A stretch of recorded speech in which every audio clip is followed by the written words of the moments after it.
Have you ever heard someone say that if an older man goes too long without ejaculating, he's putting his health at risk?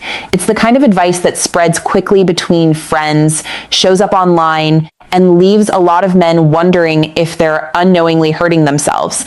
The truth is a little more complicated than that. Some men worry because they no longer have the same sex drive they had years ago.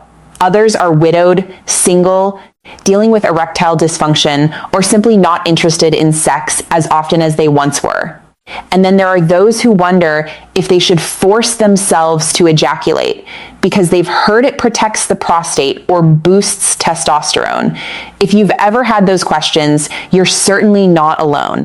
And before you make changes based on rumors or headlines, it's important to understand what your body is actually doing.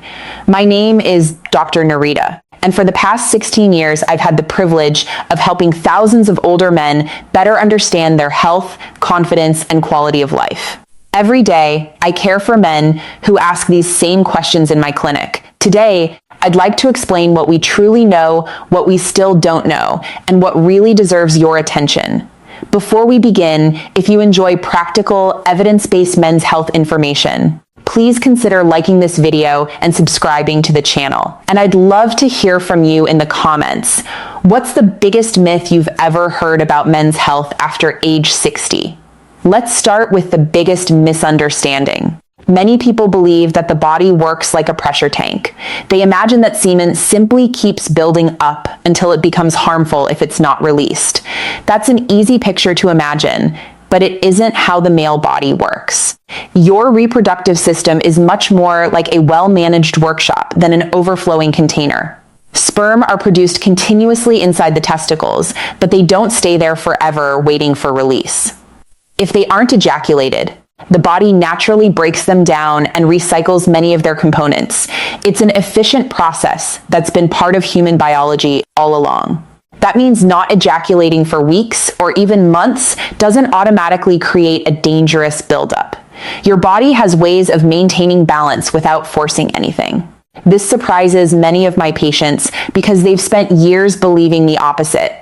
They often come into my office worried they've somehow damaged their prostate simply because they haven't been sexually active for a while. Fortunately, the answer is usually reassuring. Now, that doesn't mean ejaculation has no relationship to health. Some research, including work discussed by organizations like Harvard Medical School and the American Urological Association, suggests that men who ejaculate regularly over many years may have a slightly lower risk of certain prostate problems. But it's very important to understand what that actually means. These studies show an association, not proof that ejaculation itself is the reason. Men who are sexually active often have other healthy habits. They may exercise more, sleep better, manage stress differently, or have fewer chronic illnesses. Those factors also influence long-term health. So if someone tells you that skipping ejaculation is directly causing disease, the evidence simply doesn't support that claim. At the same time, if ejaculation happens naturally through sexual activity or masturbation, and it's comfortable, safe, and consistent with your personal values, there's generally no medical reason to avoid it. For many men, it can be a normal part of overall well-being, but here's where the conversation becomes even more interesting. In my experience, many older men become so focused on how often they should ejaculate that they overlook something far more important. They spend weeks counting days on a calendar while missing the signals their body is quietly sending about blood flow, hormone balance, medication effects, and overall cardiovascular health. Think about it this way. Imagine your car's dashboard warning light comes on, but instead of checking the engine, you spend all your time polishing the hood.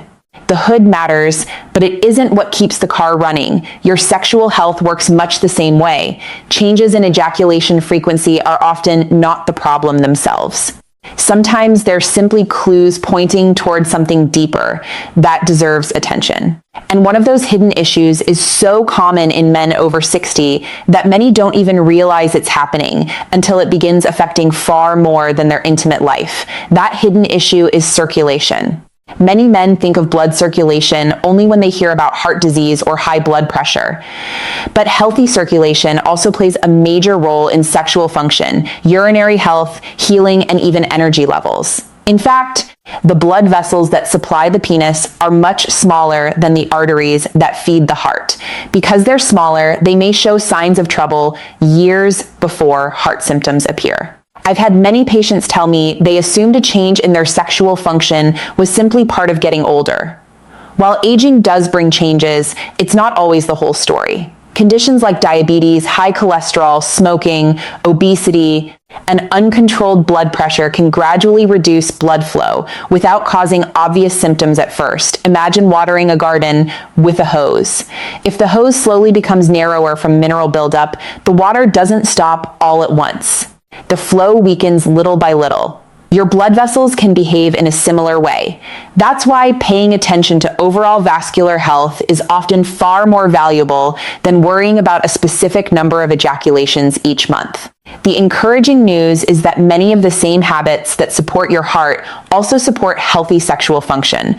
Regular walking, strength training, eating plenty of vegetables and healthy fats, managing blood sugar, and getting enough sleep all work together to help your body perform the way it was designed to. Another topic that causes a lot of confusion is testosterone. Some men believe that avoiding ejaculation will cause testosterone levels to climb higher and higher. Others think frequent ejaculation drains testosterone and leaves them feeling weak. Neither idea is supported by strong scientific evidence.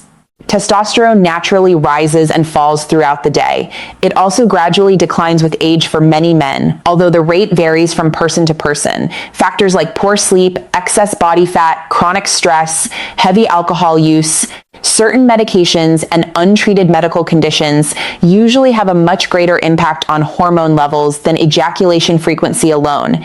If you're feeling unusually tired, losing muscle strength, noticing a major drop in sex drive, or struggling with mood changes, it's worth discussing those symptoms with your healthcare provider. A simple evaluation can help determine whether low testosterone or another health condition may be contributing. What I don't recommend is trying to force your body into a schedule because someone online claimed there's a perfect number of ejaculations each week for every man. Your body doesn't follow a one-size-fits-all calendar. Some healthy older men have an active sex life. Others are perfectly healthy and ejaculate much less often. Both situations can be completely normal when they're consistent with the individual's health, comfort, and personal circumstances. There's another point that often surprises people. Stress and anxiety can sometimes create more sexual problems than the lack of ejaculation itself. When a man becomes preoccupied with whether he's doing something wrong, his body may remain in a constant state of tension. That stress can interfere with sleep, reduce desire, make erections more difficult, and even affect relationships. In other words, worrying about the myth can end up creating very real problems. Instead of focusing on fear, I encourage my patients to pay attention to how they actually feel. Are you staying active? Are you sleeping well? Do you have good control of chronic medical conditions? Are you maintaining regular checkups? Those questions usually tell us much more about long-term health than counting the days since your last ejaculation. And before we finish, there's one more important piece of this conversation that many men never hear in the doctor's office. It has less to do with ejaculation itself and more to do with when a change in your sexual function should be considered a signal to seek medical advice rather than simply accepting it as part of aging. That brings us to the question I encourage every older man to ask himself: has something changed? A gradual shift in sexual function over many years can be a normal part of aging, but a sudden or significant change deserves attention. If you've noticed persistent erectile dysfunction, pain with ejaculation, blood in the semen, pelvic pain, difficulty urinating, or a dramatic loss of sexual desire that doesn't improve, don't assume it's just getting older.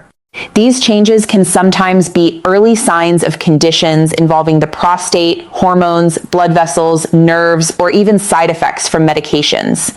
The good news is that many of these problems can be treated or managed, especially when they're identified early. One of the biggest mistakes I see is waiting too long because of embarrassment. Many men tell me they delayed bringing up a concern for months or even years because they thought it wasn't worth mentioning. Then they're surprised to learn that there were practical solutions available all along. As doctors, we've heard these questions countless times. You're not going to shock or embarrass your healthcare provider by talking about your sexual health. In fact, those conversations